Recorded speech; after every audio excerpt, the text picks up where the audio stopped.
76페이지 보면 이제 선지서를 좀 보겠습니다.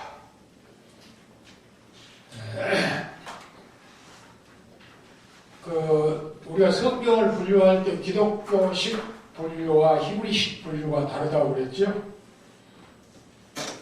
히브리식 분류는 창세기서부터 신명기까지를 율법서, 우리하고 같은 그런 주장이지요. 그런데 예언서가 있고 성문서가 있습니다. 그 예언서는 복잡하게 만들어놨어요. 정기 예언서가 있고 후기 예언서가 있는데, 정기 예언서를 여호수아, 사사기, 사무엘하, 상하, 열왕기 상하 이래서 정기 예언서라 그러거든요. 그리고 이제 이사야, 예레미야, 에스겔, 그리고 호세아부터 말라기까지를 후기 예언서라 그럽니다. 그래서 이걸 합해서 예언서 그러거든요. 근데 이제 성문서가 있는데, 성문서를 세 부분으로 나눴어요. 욥기, 시편, 잠언을 시서라고 합니다. 시서. 그리고 아가, 룻기, 예가, 전도서, 에스더를 축이라고 그래요. 두루마리 축자. 네. 한자로 오축이라고 하거든요. 두루마리 축자인데,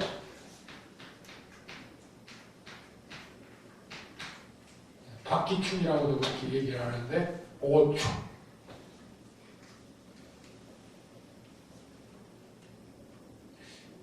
그리고 이제 다니엘서, 에스라, 느헤미야, 역대상하를 역사서, 그렇게 히브리식으로 얘기를 합니다. 그러니까 우리 기독교식은 쉽죠. 창세기서부터 신명기까지 5권을 모세오경이라고 그러죠. 혹은 율법서.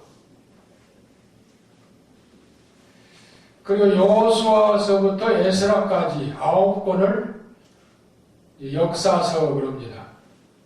여호수아서부터 에스라. 확연히 다르지요. 히브리식하고는. 그리고 욥기서부터 아가서까지 5권을 이제 시가서 그럽니다.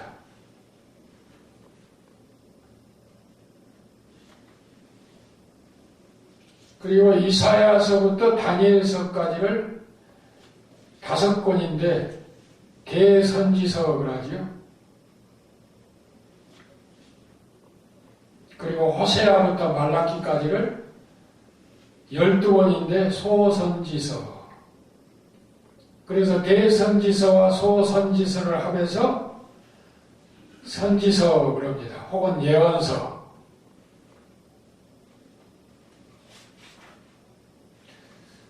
근데 이제 나 개인적으로는 예언이 두 가지가 있거든요. 한자로. 이 예자가 있거든요.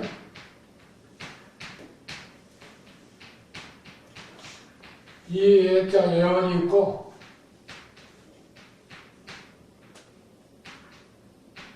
이 예자 예언이 있습니다.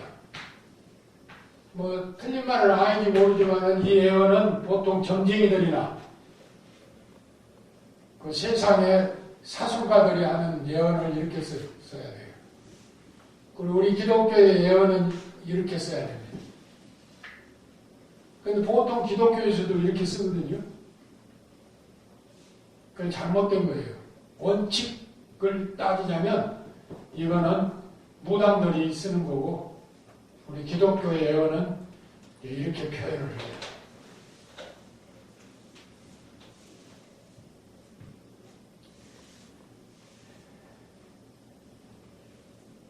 그런데 우리가 시기적으로 성경 구약을 분리를 해보면요, 사무엘, 아니 구약이 아니라 이 선지자를 분류를 해보면요. 사무엘, 나단, 갓, 엘리야, 엘리사 이런 분들은 들어만 봐도 돼요. 여기 7페이지에 대한 기록이 되어 있어요. 아니 78페이지. 여기 기록을 해놨습니다. 우리가 가지고 있는 교재에 기록이 되어 있어요. 80페이지에. 그러니까 들어만 보면 되시겠어요? 9세기에 하라고 그랬거든요.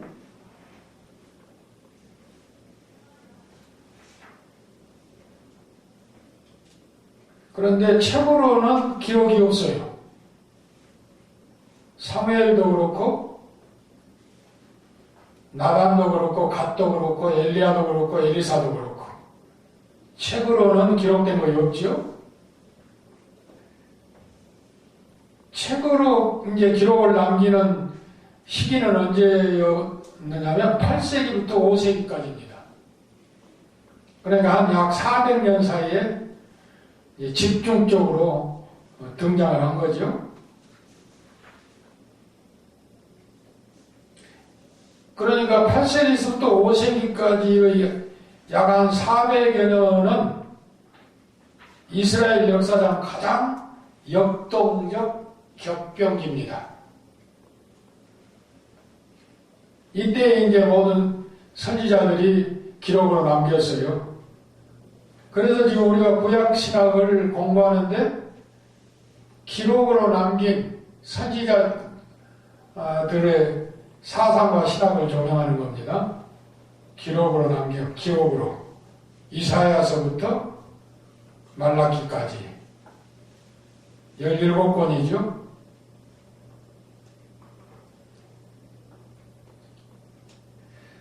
그러니까 이제 여기에서 통일 왕국 시대의 선지자는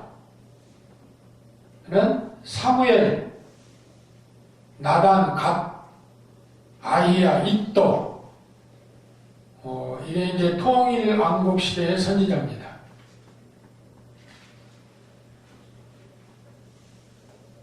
나단이 유명하죠? 다윗을 책망한 사람은 아니죠.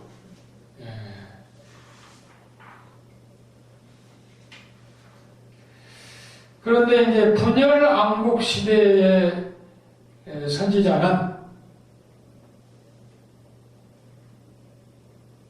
여기 77페이지에 보면 도면을 그려놨는데 이해를 돕기 위해서 도면을 그려놨습니다. 거기를 한번 보세요. 77페이지 도면. 거기 보면 이해가 좀 힘들죠? 이해가 힘든데 제가 이제 말씀을 드리면 그냥 쉽게 이해가 될 거예요.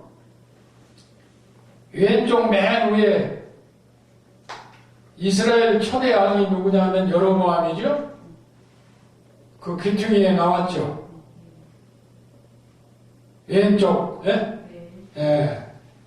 이스라엘 초대 왕이 여로보암이고 이스라엘을 모델로 해서 활동을 하는 선지자가 누구냐면 그 오른쪽 위에 그러니까 이스라엘 여로보암 위에 아모스, 호세아 써졌죠. 이 두 사람이 바로 북쪽을 모델로 해서 활동을 했습니다. 그런데 아모스 같은 사람은 남쪽 그 유대 출신이에요. 원래 목동 출신입니다. 목동.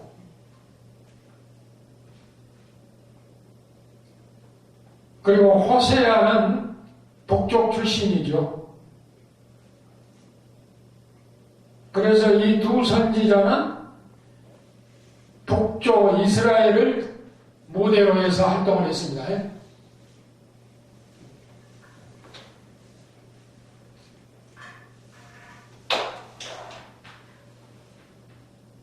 그러니까 이스라엘이 이렇게 갈라졌는데 남쪽은 예루살렘을 중심으로 해서 북쪽은 사마리아를 중심으로 해서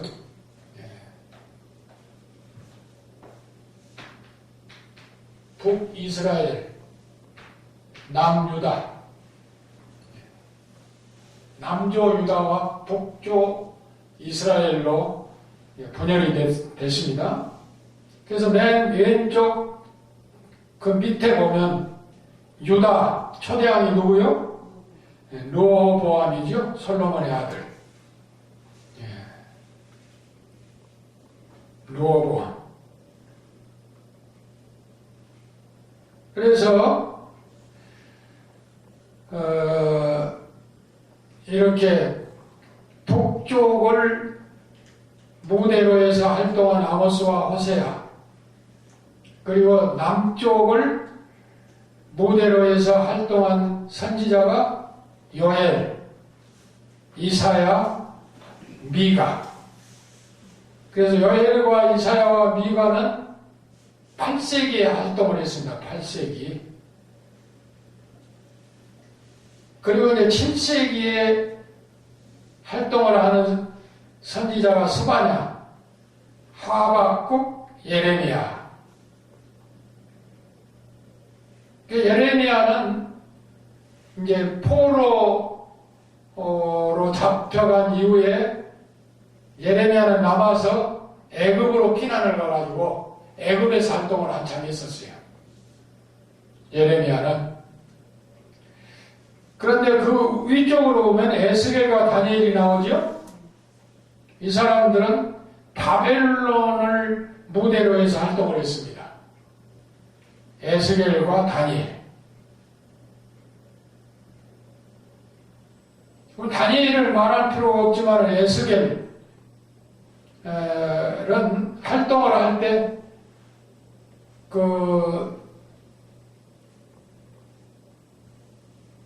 기도를 많이 하고 또 기도의 응답을 받아가지고 이스라엘 백성들이, 유다 백성들이 바벨론으로 잡혀가자마자 언제 본국에 돌아갈고 하고 뭐 일도 안 하고 그렇게 사는 거예요. 그러니까 그렇게 하지 말아라. 다 때가 있다. 우리가 집도 짓고 일도 부지런히 하고 살자. 그런데 이제 6세기에 이제 활동을 하는 거예요. 6세기 포로 기간에. 그리고 이제 맨 밑에 줄 보면은 화살표 맨 밑에 큰 줄 보면 이제 주변 국가들, 이스라엘의 이제 유대 땅에 살면서 이제 주변 국가를 중심으로 해서 예언하는 선지자들입니다. 오바댜가 있는데 그거 닦으세요. 맨 뒤로 가야 돼요. 요나, 나훔, 그리고 오바댜입니다. 요나는 요나서에 보면 어디 가서 외쳤죠? 니니에.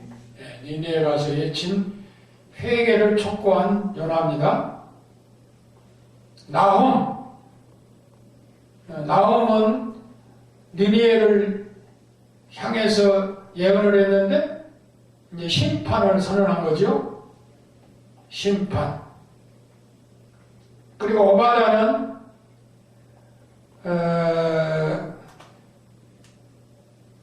예루살렘의 함락 직후부터 활동을 했습니다. 586년부터. 예루살렘이 586년에 함락됐잖아요. 586년에 함락된 직후부터 활동을 하는 사람이 오바댜입니다. 그래서 오바댜는 뭘 예언했느냐면 그렇게 잡혀갈 때 유대 사람들이 바벨론으로 잡혀갈 때 비웃고 괴롭힌 에돔에 대해서 심판을 경고하고 있어요. 에돔. 오바댜서가 구약에서 제일 짧죠. 1장에 21절밖에 안 되죠. 그런데 한 장에 21절인데 그 내용이 뭐냐면 에돔 심판입니다. 하나님의 마음이 얼마나 아프시겠어요. 바벨론을 매로 들어가지고 자기의 택한 백성 유대인들을 칠 때 마음이 아파요. 그런데 이 에돔 사람들은 막 비웃고 손뼉치고 그랬어요. 그러니까 오바댜가 예언을 하기를 망한다는 거죠. 그래 망했어요. 지상에서 없어졌어요. 하나님 마음이 그렇게 아파. 잘못을 돌이키기 위해서 이방 바벨론을 통해서 채찍을 때리는데 그걸 비웃고 손뼉을 치는 에돔이 그대로 있을 수가 없는 거죠. 그거를 예언한 것이 바로 오바댜입니다. 자, 그러면 오늘 북쪽 이스라엘은 언제 망했느냐? 북쪽 이스라엘.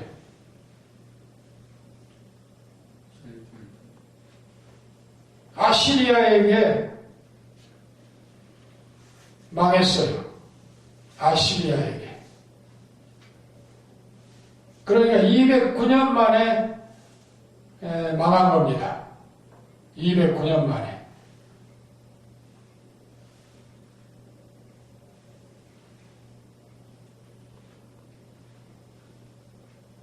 그러면 아시리아는 언제 망했느냐? 110년 후에 바벨론을 통해서 망했어요. 아시리아가. 그럼 남유다는 언제 망했어요? 아까 얘기했죠? 586년. 근데 345년 만에 망한 거예요.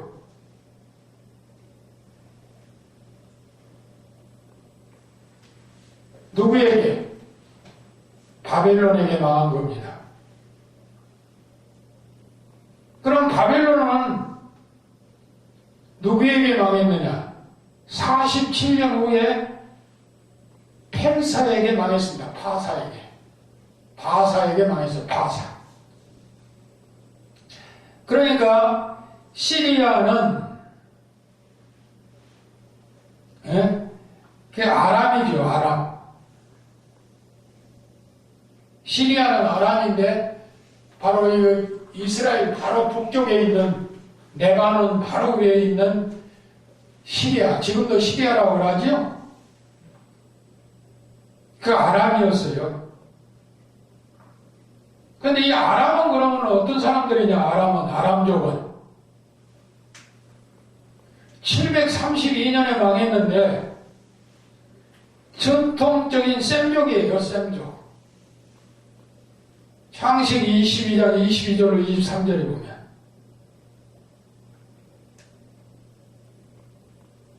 그럼 이 아람족의 선조가 누구냐? 아브라함의 동생 나홀이 선조입니다. 창세기 22장 20절로 22절에 보면 아브라함의 동생 나홀.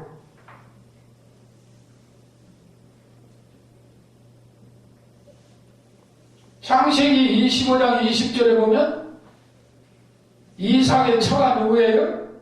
리브가. 이 리브가의 아버지가 누구냐면 부두엘이죠. 이 부두엘이 아람 족장이었었어요. 아람 족장이었을 때도 있었습니다.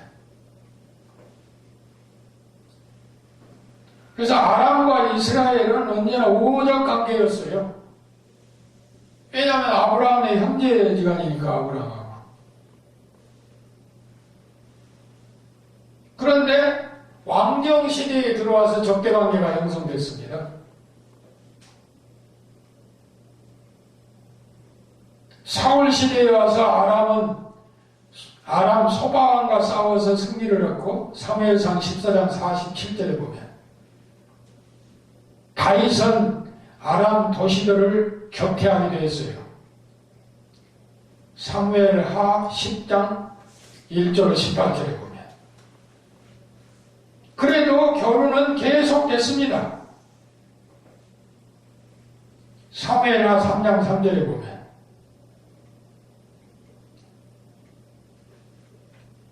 그런데 이 아람이 언제 침공을 많이 했느냐면 아합 왕 때, 북조 이스라엘 왕 아합이 7번째 왕이거든요. 이때 침공을 많이 했어요. 1차, 2차, 3차까지 했습니다. 열왕기상 20장에서 22장까지 보면. 그래서 결국 732년에 아수르 왕 사르곤 2세에게 패망하고 말았습니다. 기시에 등등했던 아람이 722년에 이스라엘을 망하게 했고,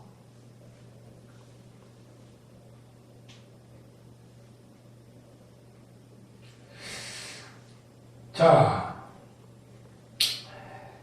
그런데 여기 이제 보면은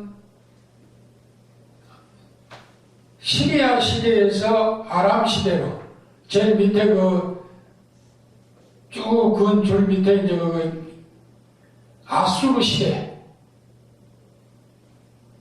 그래서 시리아는 시리아가 망했고 멸망을 했고, 또 아수르의 시대가 형성되다가 바벨론에게 아수르가 멸망을 했고, 바벨론 시대가 형성되다가 이제 바벨론이 멸망을 했어요.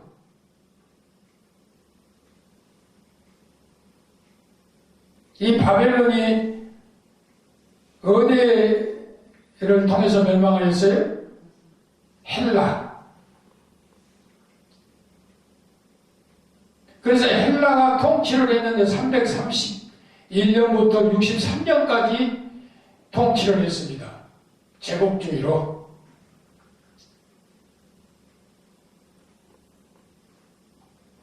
그러다 헬라가 이제 로마에게 패망을 했죠. 63년에 주전.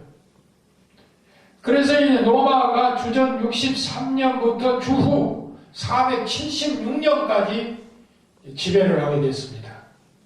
엄청난 소용돌이죠.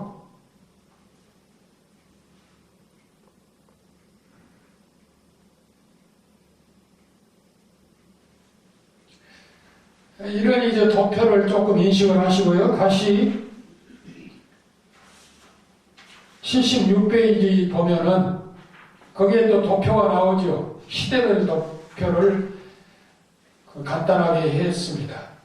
창조, 그리고 이제 족장시대죠. 창조는 창세기 1장부터 11장까지죠. 그리고 12장부터 50장까지가 이제 족장시대죠. 그래서 구약의 4대 족장 하면은 아브라함, 이삭, 야곱, 요셉, 이렇게 얘기하면 됩니다. 요셉은 사실은 애굽의 국무총리이기 때문에 이제 족장이라고는 할 수가 없지만은, 그래도 구약의 4대 족장, 그럴 때 아브라함과 이삭과 야곱과 요셉을 거론할 수가 있습니다. 이제 족장 시대를 마감하고 애굽으로 요셉이 내려갔죠. 그래서 요셉이 내려간 후로 이스라엘이 가족을 끌고 애굽으로 내려가시죠. 그래 애굽 시대가 형성되죠. 애굽 시대가 형성되고 출애굽을 하죠. 출애굽을 해서 맨 먼저 하는 일이 뭡니까? 시내산에서 율법 받는 거죠. 그리고 성막과 성막 안에 있는 기구를 이제 만들 것을 계시받습니다.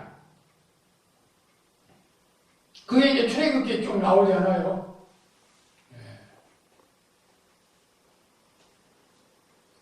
그래서 출애굽기 25장 31장까지가 계시를 만든 거고, 이렇게 만들어라 하고, 그리고 26장부터 39장까지가 부사엘과 아브렐을 통해서 이제 그 계시를 받은 대로 만든 거죠.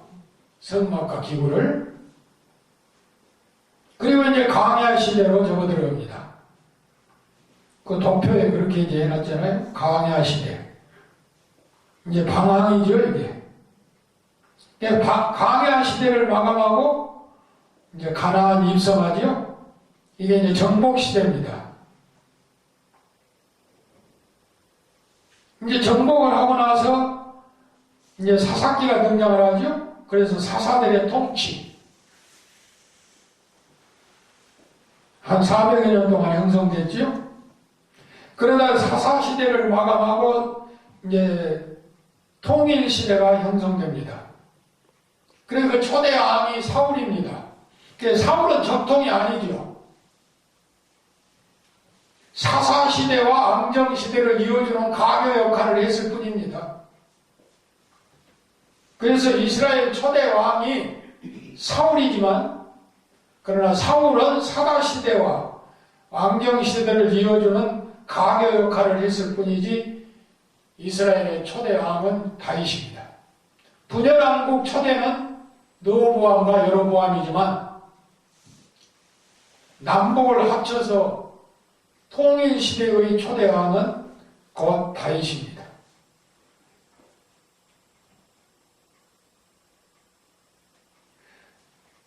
그래서 아까 이 얘기했던 대로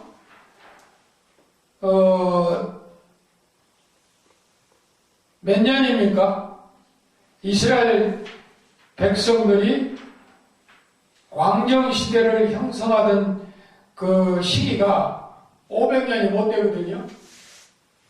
500년이 못 되는데 사울이 통치기간이 40년, 다윗이 40년, 또 솔로몬이 40년, 그래서 120년이거든요. 그러니까 거기까지 합할 때 이스라엘 왕정시대가 곧 500년 왕정시대다. 이렇게 볼 수 있는 것입니다. 그 다음에 통일왕국시대의 120년이 끝나고 동국, 그러니까 분열시대죠. 이제 이 북쪽과 남쪽. 그래서 북쪽의 수도는 그 사마리아를 중심으로 해서, 남쪽의 수도는 이제 예루살렘을 중심으로 해서, 그래서 북쪽 이스라엘과 남쪽 유다로 분열이 된 것입니다. 그렇게 하다가 이제 왕정시대가 무너지고 포로로 잡혀가게 된 거죠. 그래서 왕정시대가 무너지고 이제 포로로 잡혀가게 되어지는 그 해가 분열왕국 시대만 해서 345년이고, 사울, 그리고 다윗, 솔로몬 120년까지 하면서 500여 년의 왕정시대를 마감하고, 이제 바벨론에 패망을 해서, 이제 시드기야가 눈병을 당하고, 이제 끌려가게 되는 거죠. 그런데 이제 시드기야의 눈을 산채로 세워놓고 뽑아버린 겁니다. 얼마나 독한 사람들입니까? 그래서 산채로 이렇게 세워놓고 눈을 뽑아버려요. 그 눈을 뽑힌 채 그는 곧 바벨론으로 질질 끌려가게 됐던 것입니다. 그래서 이때부터 이제 포로 시대가 형성된 거죠. 포로 시대가 형성됐는데 70년 만에 이제 해방을 받은 겁니다. 그런데 이 70년의 예언은 누가 있느냐? 예레미야 25장 11절로 12절에 예레미야가 예언을 했습니다. 그리고 예레미야 29장 10절에도 예언을 했습니다. 그리고 바벨론에서 활동했던 다니엘도 70년을 예언했어요. 다니엘 9장 2절에 보면. 그런데 이제 후대에 역대기를 기록하는 사람들은 이 70년을 뭐라고 기록을 해놨느냐면 역대하 26장 21절 22절을 보면 그 70년은 안식년이었다. 그렇게 표현을 해줬습니다. 안식년. 그러니까 70년은 안식년. 안식년이 언제입니까? 제7년. 안식년 아닙니까? 그렇게 표현을 해줬어요. 역대기에는. 그래서 예스라 1장 1절로 4절에 보면 70년 예언한 대로 고레스를 통해서 해방이 선언됐습니다. 그러니까 이 70년을 언제부터 계산을 해야 되느냐 하면요. 이스라엘 백성들이 1차 포로, 2차 포로, 3차 포로거든요. 그래서 1차 포로는 언제부터 언제까지가 1차 포로였느냐면 605년에 제1차 포로로 잡아갔습니다. 느부갓네살 원년이죠, 이때가. 이때 잡아간 사람들이 누구냐면 왕족, 그리고 귀족. 거기에 포함된 사람이 왕족과 귀족이니까 누구가 들어가겠어요? 다니엘. 그리고 다니엘 세 친구가 누구예요? 사드락, 메삭, 아벳노고. 이 사람들이 잡혀갔습니다.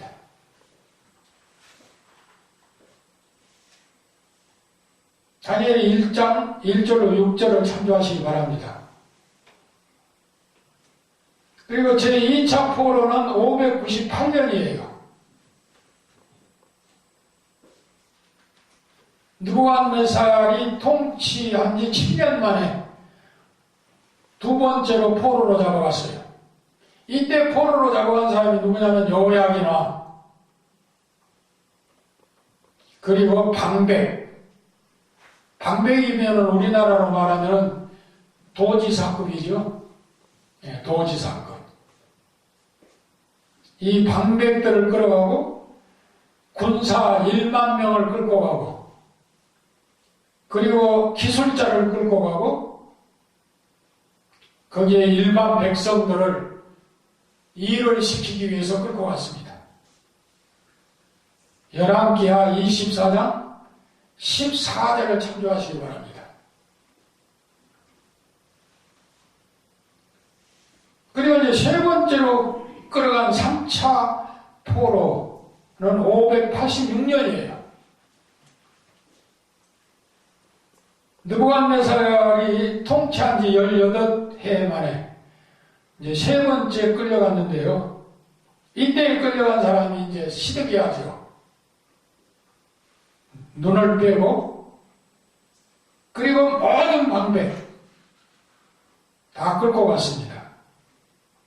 열왕기하 25장 6절로 12절을 참조하시기 바랍니다.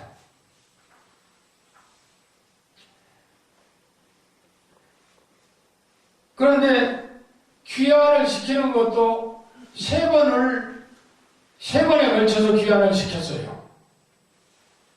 제1차 귀환 요치는 537년입니다. 이제 정권이 바뀌었죠. 느부갓네살도 가고 이제 갔어요. 가고 고레스 바벨론 정복 원년이라고 할 수가 있죠. 고레스가 바벨론을 정복하고 통치 원년에 제1차 포로를 선언했습니다. 이때 이제 인솔자가 누구냐면 스룹바벨. 이 스룹바벨은 누구냐면 다윗의 가문 후손입니다. 이 어간에 에스더 사건이 일어나가지고 에스더라고 하는 성경이 나왔어요. 죽으면 죽으리라 하는 에스더. 이 어간이에요.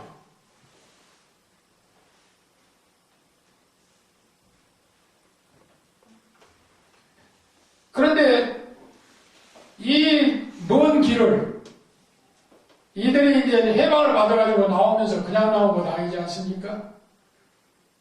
먼저 제사 지낼 것부터 생각하고 나온 거예요. 그럼 재물이 필요하지 않겠어요? 그 재물을 끌고 왔어요. 가나안 땅까지 끌고 왔어요. 재물을 3,500미끼를 길도 험한데 아주 힘들겠죠. 그런데 그 짐승을 끌고 와가지고 하나님 앞에 제사를 드리고 먼저 예배를 드린 거죠. 이게 신앙의 뿌리입니다. 그리고 이제 두 번째로 귀환 조치를 하는 게 458년이에요. 이때 이제 여섯 번째 왕이 나타났어요. 아닥사스다라고. 아닥사스다. 이 아닥사스다가 왕위에 오른 지 7년 만에 이제 해방을 선포했는데 이때에 인도자가 누구냐면 에스라. 학사 겸 아론의 직계 후손입니다. 그래서 제사장이에요. 에스라가 인도를 했습니다. 아론의 16대 손입니다. 성경을 참조하실래요? 에스라 7장 5절.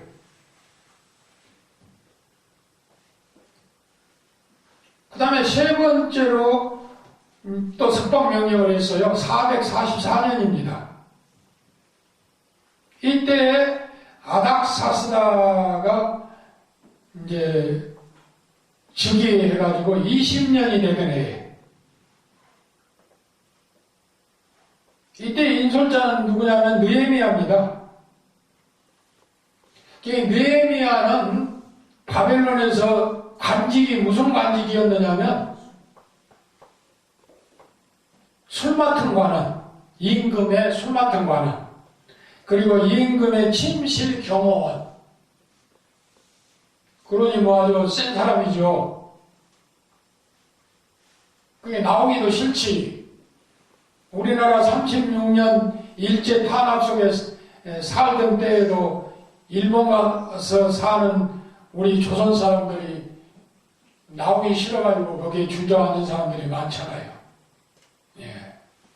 그 신뢰로 신격호, 그 롯데 회장 같은 사람도 그 일제시대 사람 아니에요.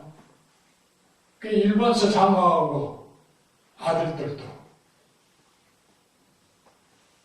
그거 좋은 걸 버리고 오기가 싫거든.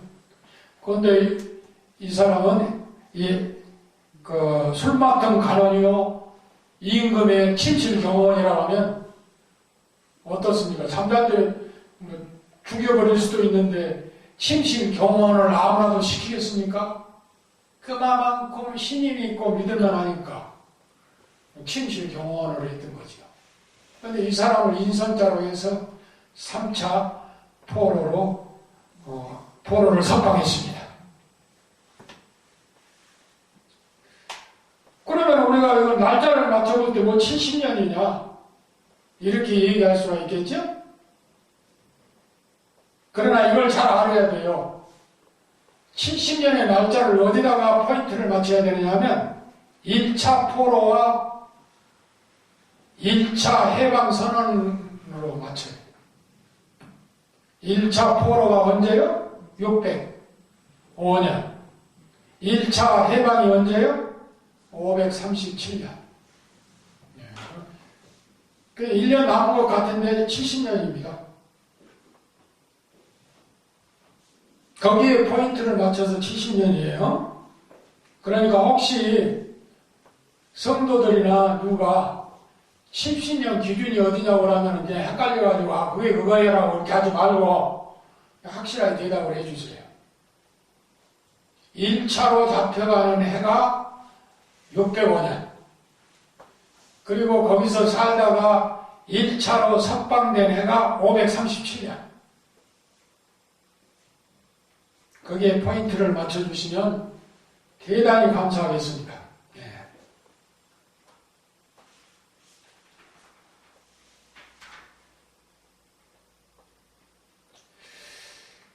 그래서 이제 예언서를 우리가 보면은 예언서는 누가 기록을 했느냐? 선지자가 기록한 거 아니에요.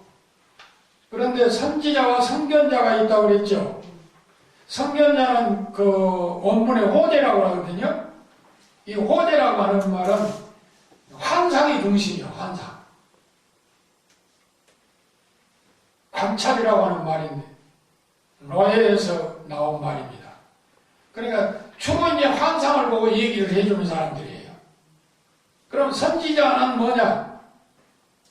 이건 랍이라고 하는데 히브리 말로 랍이라고 하는데 하나님께서 직접 말씀을 해주셔요.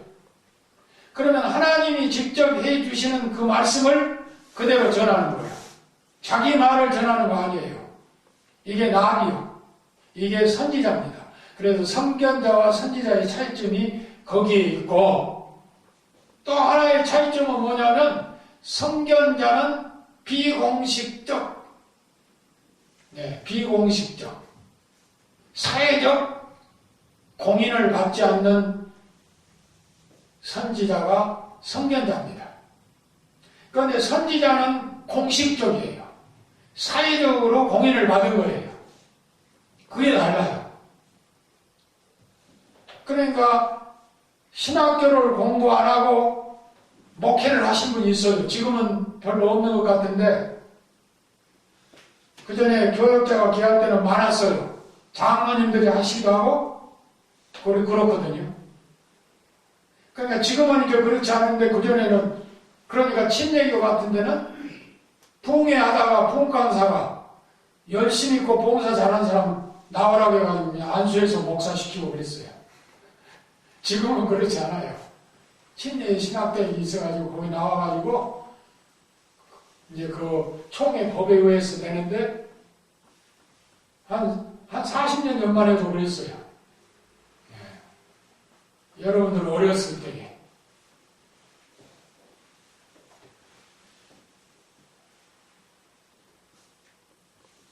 그렇게 목사 되기가 거기는 이제 쉬웠었죠? 그런데 장로로 목회를 한다든지 나온몽 장로 같은 사람들은 많이 센슈신을 이렇게 했잖아요. 그런 분들이 많아요. 그건 선견자에 해당을 하면 됩니다. 사회적 공인이 아니잖아요. 목사가 아니면서 목사처럼 주의를 하는 거. 그런데 이제 선지자는 공인을 받는 거예요. 사회적 공인을. 여러분들처럼 앉아서 이렇게 힘들지만 공부를 해가지고 그 총회 법이 제시한 대로 절차를 거쳐서 목사 안수를 받아가지고 이제 목사가 되는 거죠. 이 공식적인 목회자 아니에요? 그러듯이 구약의 이 선지자도 선견자와 선지자 이렇게 두 가지로 분리해서 볼 수가 있었습니다. 그래서 선지자와 선견자의 성경이 그 문구가 참조를 하시면 사무엘상 9장 9절에 나오죠. 거기에 보면 두 단어가 나옵니다. 선견자가 나오고 선지자가 나오고.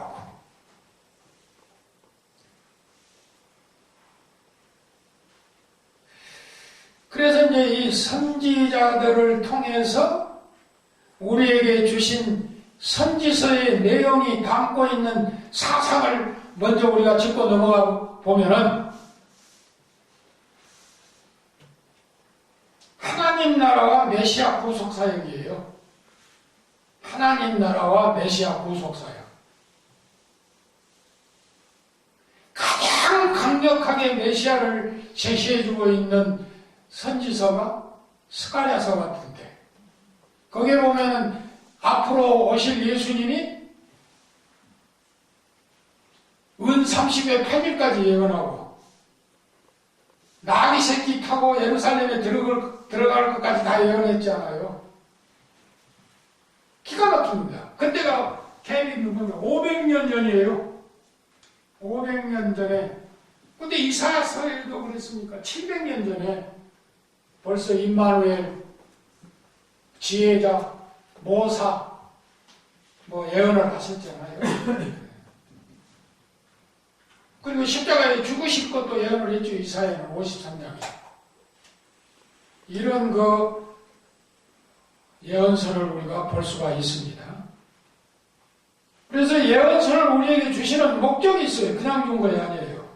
하나는 범죄에 대한 책망과 회개.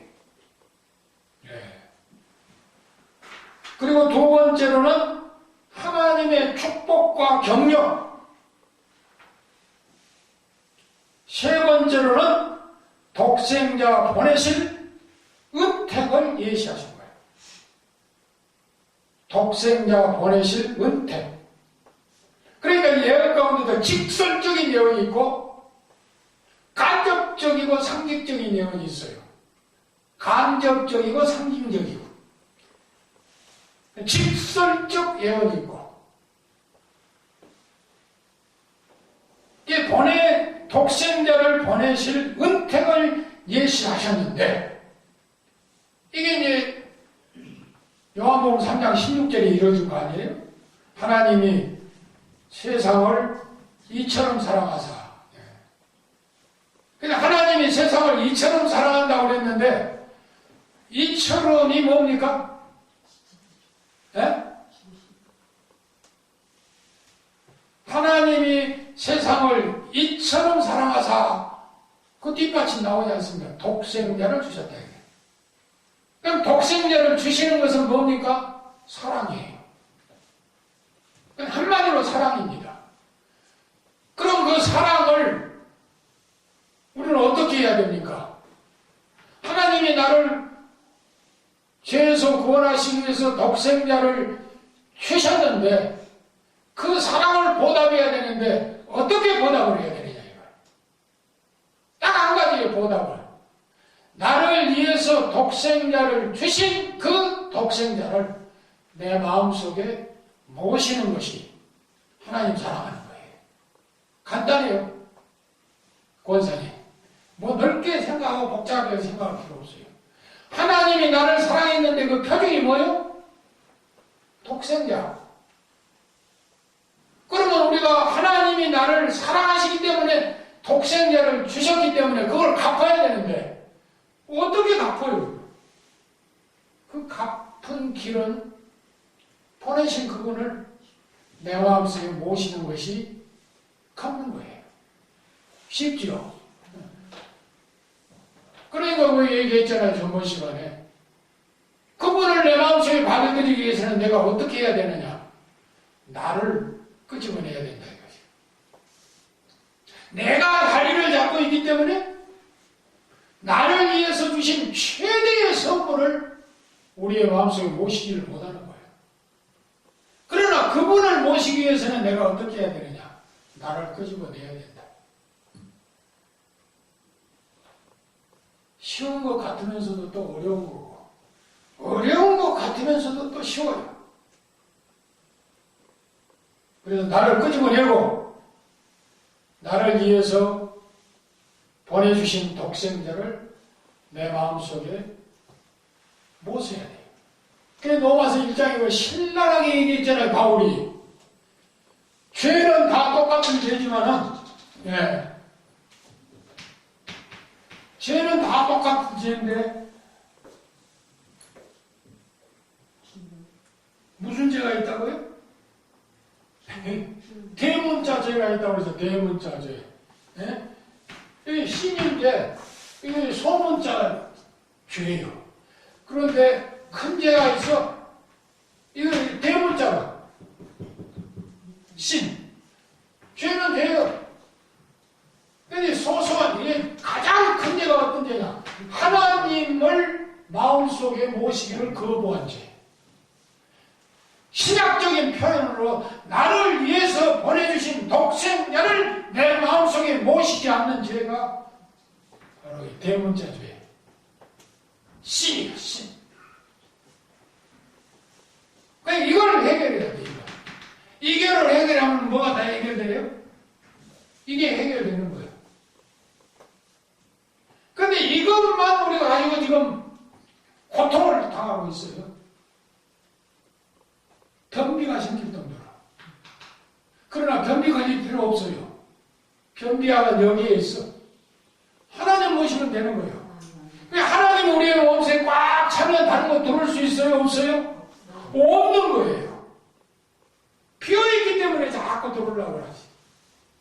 그러니까 그걸 해결하는 방법은 이결만 해결하면 이건 자동적으로 해결이 되거든요. 근데 이것만 가지고 고통 당하지 마시라. 왜 변비 걸릴 일만 해요? 오늘은 여기까지만 하고 마치겠어요. 수고 많이 하셨어요. 고맙습니다.